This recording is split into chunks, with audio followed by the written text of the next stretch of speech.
অধীর চৌধুরীকে সভাপতির পদ থেকে বহিষ্কার করা কিংবা কংগ্রেস থেকেই বসিয়ে দেওয়ার যে ঘটনা ঘটেছে এবং তাতে কংগ্রেসের নেতাকর্মীরা যথেষ্টই দ্বিধা বিভক্ত হয়ে গেছে।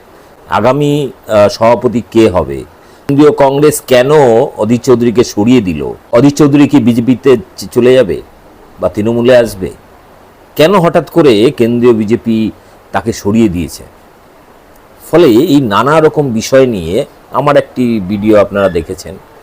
এবারে বিশিষ্ট সাংবাদিক প্রসূন গুপ্ত, তিনি অনেক বেশি অভিজ্ঞ, এই বিষয়টা আরও ভালো জানেন, পুরনো অনেক ইতিহাস, এরকম অজানা বিভিন্ন তথ্য, সাম্প্রতিক ঘটনা ইত্যাদি নিয়ে তার বিশ্লেষণটা তুলে ধরছি। প্রত্যেককে শুরু থেকে শেষ পর্যন্ত দেখবেন, অনেক কিছু জানার আছে, বোঝার আছে, এবং ব্যাপক শেয়ার করবেন। আর আমার চ্যানেল বং নিউজ লাইভ অবশ্যই সাবস্ক্রাইব করবেন। দেখুন, বিশিষ্ট সাংবাদিক প্রসূন গুপ্ত অধীর চৌধুরী সম্পর্কে, তার ভবিষ্যৎ সম্পর্কে, বা কেন তাকে সরিয়ে দেওয়া হলো সভাপতির পদ থেকে, আগামী সভাপতি কে হবে ইত্যাদি নিয়ে তার একটি অসাধারণ বিশ্লেষণধর্মী ভিডিও। একেবারে গোড়াতে একটা মজার কথা বলে আজকের অনুষ্ঠান শুরু করতে হচ্ছে, এবং আপনাদেরকে বলি আজকের বিষয় হচ্ছে অধীর চৌধুরী এবং প্রদেশ কংগ্রেসের ভবিষ্যৎ। মজার ব্যাপারটা হচ্ছে যে তিনি ফিরেছেন দিল্লি থেকে। তিনি মানে হচ্ছেন কি আমাদের প্রবীর বিশ্বাস মশাই। এবার দিল্লির টাটকা খবর, আমি তো এতদিন দিল্লি নিয়ে প্রোগ্রাম করতাম নিয়মিত, তো সকালবেলায় তিনি আমাকে জানালেন যে আমি তো সদ্য দিল্লি থেকে ফিরেছি। আমি বললাম আমায় এবার মাফ করুন, আপনি এবার পরপর করে যান। বলে না, আপনি অধীর চৌধুরীটা ধরুন। তথাস্তু, থ্যাংক ইউ ভেরি মাচ। দেখুন, একটা কথা আমি প্রথমেই বলবো যে অধীর চৌধুরী বর্তমান অবস্থানটা কি, এটা জানতে গেলে একটু কংগ্রেসের ব্যাকগ্রাউন্ডে ছোটোখাটো দুটো কথা বলতে হয়। কাজেই সেই দিক থেকেই শুরু করব। ফের একবার নমস্কার আদাব জানিয়ে শুরু করছি আজকের অনুষ্ঠান। Adhir Chowdhury, subject to Congress. দেখুন, একেবারে গোড়াপত্তনে সাংবাদিক তথা তৃণমূলের মুখপাত্র কুণাল ঘোষকে ধন্যবাদ জানাতে হয়। কুণালবাবু এক অদ্ভুত ব্যক্তিত্ব। কুণালবাবু দিনের পর দিন প্রেস মিট করেছেন এবং অনেকটা বেপাত্তা, মানে নিপাত্তা করে ছেড়ে দিয়েছেন অধীর চৌধুরীকে। কি বলেছে দরকার নেই। শুভেন্দুর ব্যাপারে সরাসরি উত্তর দিলেও অধীর চৌধুরীর ব্যাপারে আমলই দেননি সেরকম ভাবে। তো আমার একটা কিউরিয়াসিটি ছিল কুণাল ঘোষের কাছে যে কি ব্যাপার, আপনি পাত্তা দিচ্ছেন না একটা প্রদেশ সভাপতি, সামনে নির্বাচন, তিনি ফের দিল্লিতে যাবেন। এতদিন বিরোধী দল যেটা ছিল কংগ্রেসের, বিরোধী তো নেতা ছিল না, রাহুল গান্ধী হলো, কিন্তু তিনি তো অন্তত পরিষদীয় নেতা ছিলেন। একেবারে পাত্তা না দেওয়ার কি লজিক থাকতে পারে, সেটা হাড়ে হাড়ে গত কয়েকদিনের ঘটনা জানতে পারলাম, যেটা আপনাদের সঙ্গে শেয়ার না করলে অত্যন্ত অপরাধ হয়ে যায়। দেখুন, আমরা ছাত্র জীবন থেকে প্রথম যখন রাজনীতি শুরু করি, তখন কিন্তু আমাদের সামনে অপশন অনেকগুলো ছিল। যেমন তখনও কিন্তু কমিউনিস্ট পার্টি করার একটা সুযোগ ছিল, তখন তো সব কমিউনিস্ট পার্টি করার জন্য একবারে ছটফট করছে, যায়নি। কারণ মার্ক্সীয় সাহিত্য কিছু পড়ার পর মনে হয়েছে যে ওটা আজকের দিনে অ্যাপ্লিকেবল নয়, এবং আজকের দিনে তো নয়। দ্বিতীয় জায়গাটি হচ্ছে যেটা ইন্টারেস্টিং, সেটা হচ্ছে রাষ্ট্রীয় স্বয়ংসেবক সংঘেরও তথ্যাদি বা সমস্ত কিছু দেখেছি। সেটার মধ্যেও ইন্টারেস্টিং, মানে আমার প্যারামিটার থেকে আমি কিছু পাইনি। কাজে কংগ্রেস দলটি করেছি কারণ আমার বাবা কংগ্রেস করতেন, বা আমাদের ফ্যামিলির একটা আর্ম ফোর্স বা দেশের ব্যাপারে একটা ঘটনা ছিল, কাজে কংগ্রেসটা করেছি। এবার ছাত্র পরিষদ করে প্রথম যখন জিতলাম, প্রথম ভোটে জিতলাম, তখন আমাদের সামনে অপশন কিছু ছিল না যে কোন নেতাকে ধরবো কোন নেতাকে ধরবো না, কারণ ৭৭-এ ধসে শেষ হয়ে গিয়েছিল কংগ্রেস দলটি। ফলে আমার ব্যক্তিগত জীবনের প্রথম যিনি নেতা, তার নাম মমতা বন্দ্যোপাধ্যায়। 1981, সেই গল্প অনেকবারই আপনাদের বলেছি, নতুন করে বলার কিছু নেই। এবার ধরুন, কংগ্রেসকে ভালো কেন লেগেছে, কি বৃত্তান্ত, সেটা অনেক ঘটনা, আমার ব্যক্তিগত জীবন নিয়ে গল্প করতে চাই না, কিন্তু ওটাই বললাম যে কংগ্রেস দীর্ঘদিন ধরে করেছি, এবং কংগ্রেস করার সাথে সাথে কতগুলো ঘটনা, যেটা 2000-এ এসে রাজনীতি ছেড়ে মিডিয়া জগতে ঢুকেছি, তার আগে অবধি কংগ্রেস থেকে তৃণমূলে চলে গিয়েছিল। কারণ আমার ব্যক্তিগতভাবে মনে হয়েছে, বা আমার মতন লক্ষ লক্ষ মানুষ যারা কংগ্রেস করতেন তাদের প্রত্যেকের মনে হয়েছে এই কংগ্রেস দলটি মধ্যে সিপিএম এর বিরোধিতা যারা করে তারাই সাচ্চা কংগ্রেসী। এবং মনে হওয়াটাই স্বাভাবিক, কারণ 34 বছরের সিপিএম জমানা। আমরা যখন তৃণমূল কংগ্রেস হচ্ছে তখন 34 বছর তো না, তখন 23-24 বছরের তৃণমূল জমানা ছিল, এই সিপিএম জমানা ছিল, সেখান থেকে তৃণমূলের আগমন হয়। তো শত্রুকে ছিল, মানে রাজনৈতিক বৈরিতা বা বিরোধিতার জায়গাটা কার সঙ্গে ছিল? অ্যাবসলিউটলি সেটা সিপিএম এর সঙ্গে ছিল। এবং সিপিএম কি বিপুল পরিমাণে অত্যাচার করেছে ছাত্রমহল থেকে শুরু করে কংগ্রেসীদের উপর। যেদিনকে তারা বিদায় নেয় তখন কংগ্রেসীদের নিধনের সংখ্যা হচ্ছে 55,000-এর বেশি। 55,000-এর বেশি কংগ্রেস কর্মী খুন হয়েছিল কিন্তু সিপিএম এর হাতে। ফলেই চিরকালের তৃণমূল কংগ্রেস বলুন বা সাচ্চা কংগ্রেসি কালচার থেকে আসা লোকেদের কাছে প্রধান শত্রু আজকেও 2024-এর এই মানে last day of or first day of August আমি বলতে বাধ্য হচ্ছি যে আজকেও তৃণমূল কংগ্রেসের প্রধান শত্রু হচ্ছে গিয়ে সিপিএম। হ্যাঁ, সিপিএমটাই তো পরে বিজেপি হয়ে গেল। মানে সিপিএম এর লোকেরা যখন ধান্দাবাজি শেষ হতে আরম্ভ করলো তখন সব গুড়গুড় করে সিপিএম এ চলে গেল। কাজেই সিপিএম এর সঙ্গে দহরম মহরম কংগ্রেসি যাদের ছিল তাদেরকে অফিসিয়াল কংগ্রেস বলা হতো।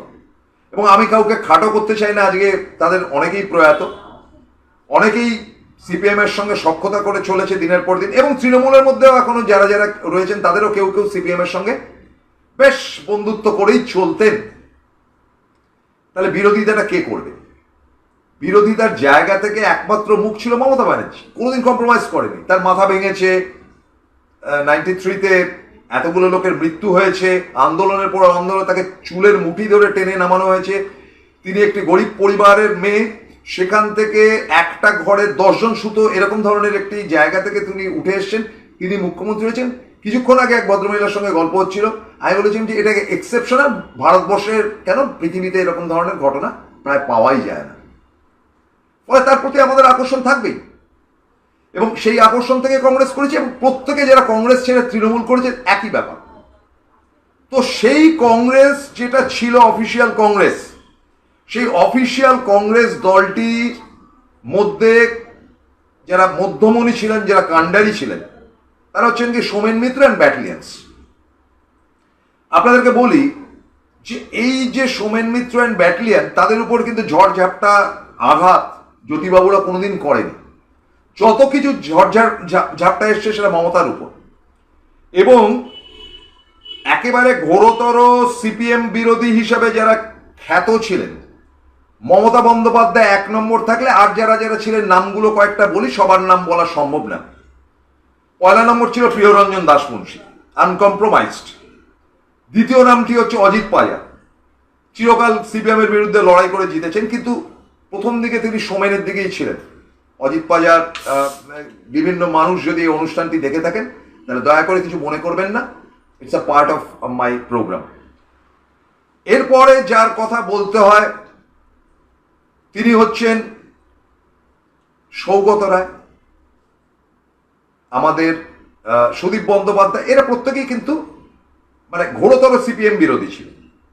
এবং অবশ্যই তাপস রায়ও ছিলেন ঘোরতর সিপিএম বিরোধী, কিন্তু লবিটা ছিল তাপস রায় সোমেন মিত্রর সঙ্গে। এবং সোমেন মিত্রর সঙ্গে সখ্যতার কারণে তাকে বারংবার কিন্তু ভোটে হারতে হয়েছে, কারণ সিপিএম তাকে ছেড়ে কথা বলেনি।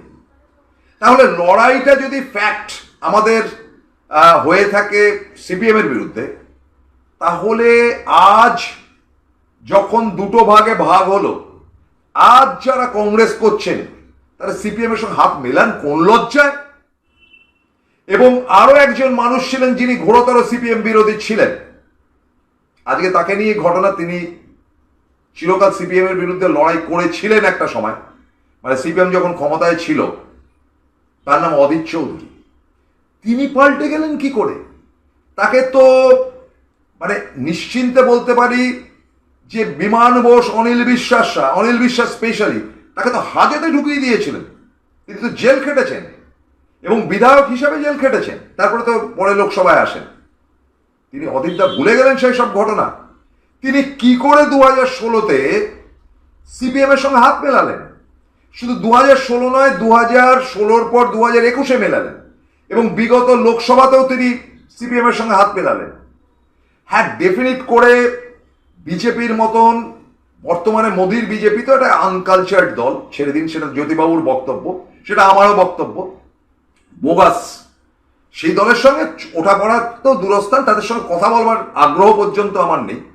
কিন্তু তাই বলে সিপিএম এর থেকেও বড় প্রতিদ্বন্দ্বী হিসাবে আমি বিজেপিকে রাখতে রাজি নই আজকেও, as on date.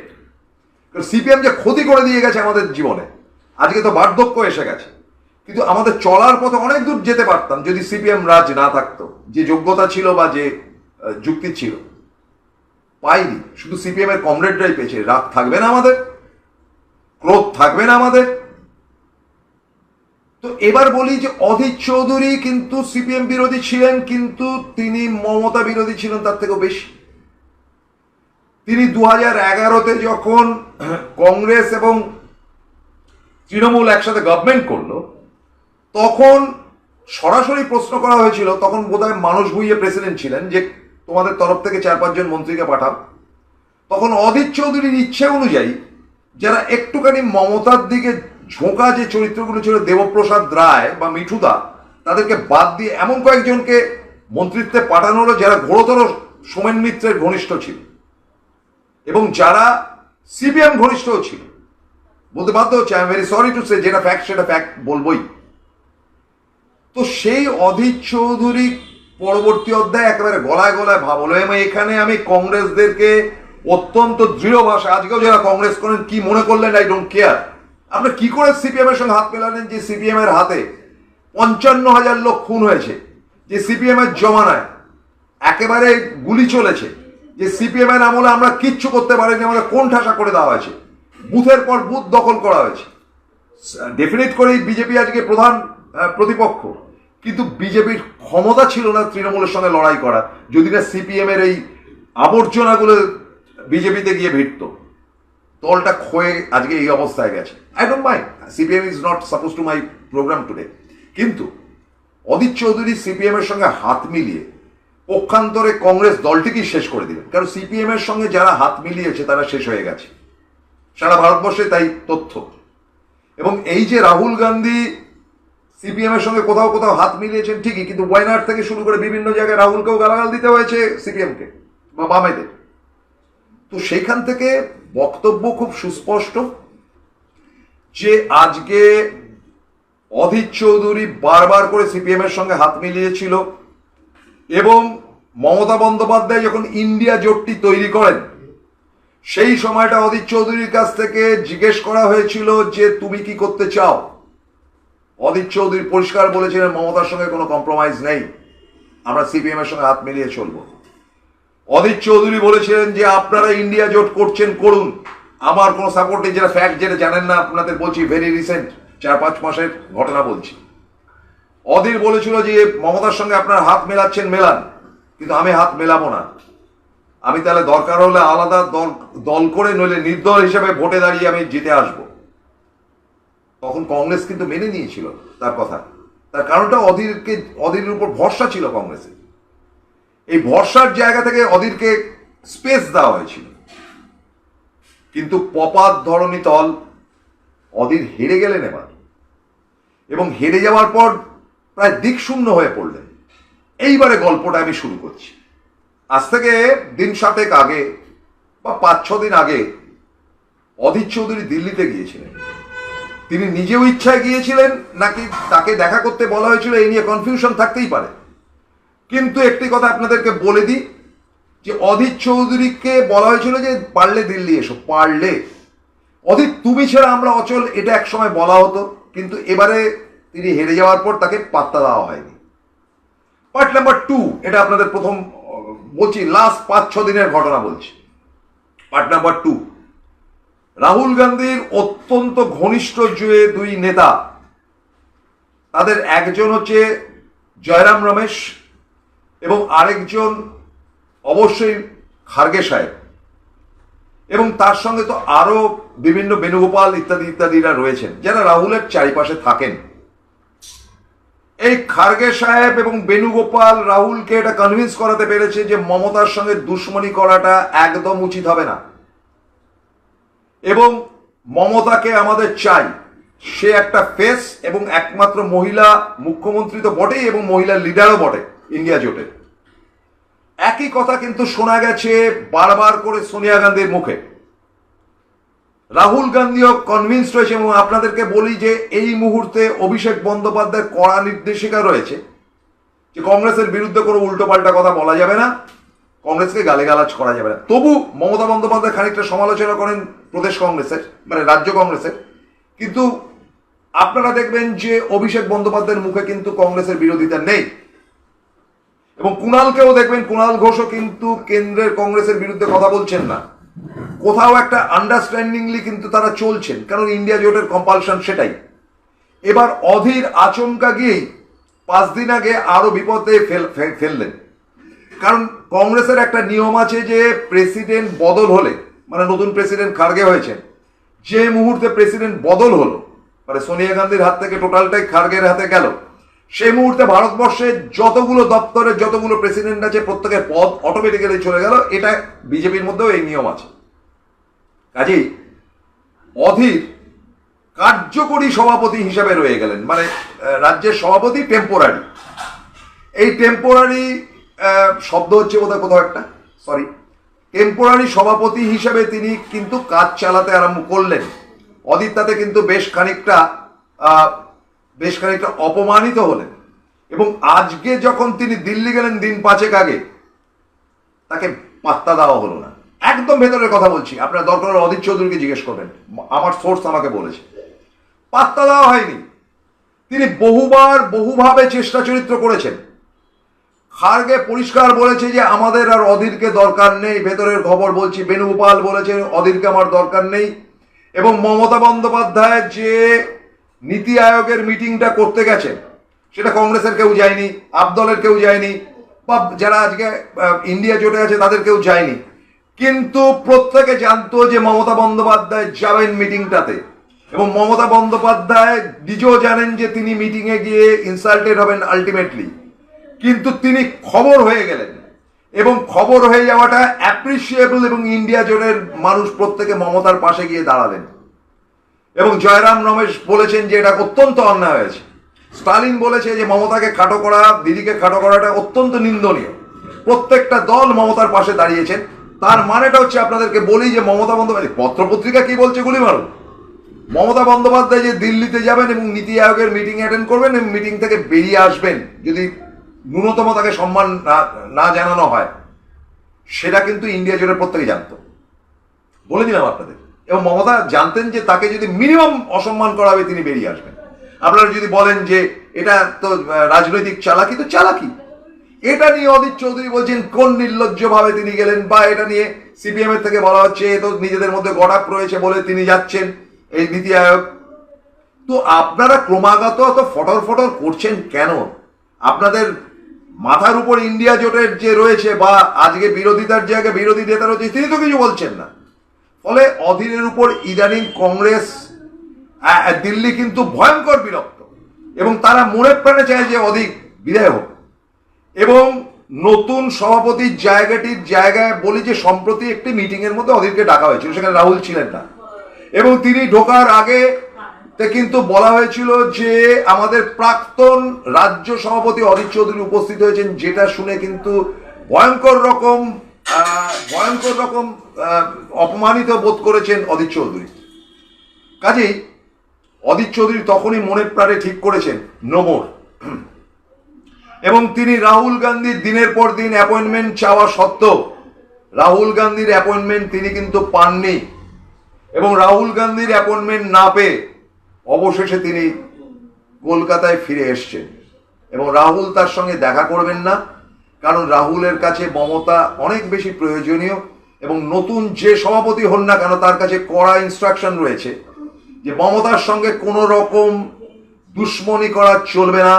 Mamata Bandyopadhyay আমাদের ইন্ডিয়া জোটের একটা বড় মুখ, যারা মমতার সঙ্গে মিউচুয়াল করে থাকতে পারবে তো থাকো, সামনের বিধানসভায় নির্বাচনে যদি মমতা মনে করে একা লড়বে তো লড়বে, কারণ মমতার জয় হওয়াটাও ইন্ডিয়ার জয়। আর যদি মমতা মনে করেন যে কয়েকটা সিট কংগ্রেসকে ছেড়ে দেবে তবে তাই সই। এবং যে দুটি নাম উঠে আসছে, প্রদীপ ভট্টাচার্য বা দেবপ্রসাদ রায়, দেবপ্রসাদ রায় আজ অব্দি মমতার বিরুদ্ধে একটা শব্দও করেননি। প্রদীপ ভট্টাচার্য ওই ঠিক আছে সোচো, এদের দুজনের মধ্যে কেউ একজন সভাপতি হতে পারে। এবং প্রদীপ ভট্টাচার্য তো বলেছে যে আগামী দিনে যদি তৃণমূলের সঙ্গে আমাদের সখ্যতা হয় তা আপত্তি নেই, প্রদেশে আমরা রাজি আছি। ফলে অধীর চ্যাপ্টার ক্লোজড, এবং অধীরকে এখন দিল্লির কেউ চাইছে না। হেরে যাওয়ার লোককে কোনোদিনই কংগ্রেস পছন্দ করেনি, সেটা প্রিয়র ক্ষেত্রেও হয়েছে একটা সময়, যে প্রিয়দা যখন হেরে যান 1989-এ হাওড়া থেকে, তারপরে প্রিয়দাকে আর পাত্তা দেওয়া হয়নি। তারপর ফের যখন তিনি জিতে আসেন তারপরে আবার তিনি ঠিক ছিলেন। অধীরকে আরো একবার জিতে আসতে হবে, সেটা আদৌ এই মুহূর্তে সম্ভব কিনা জানি না। তবে আপনারা অনেকেই ভাবছেন তাকে রাজ্যসভা থেকে পাঠানো হবে, এত কিছু হবে না। অধীরের সামনে একটা পথই খোলা, নরেন্দ্র মোদী তাকে খুব ভালোবাসেন, তিনি বিজেপিতে চলে যেতে পারেন। Now it's the choice of Adhir Chowdhury, I have nothing to say. That's the total story of Adhir Chowdhury, যাকে দিল্লি পাত্তা দেয়নি। Thank you very much and good night.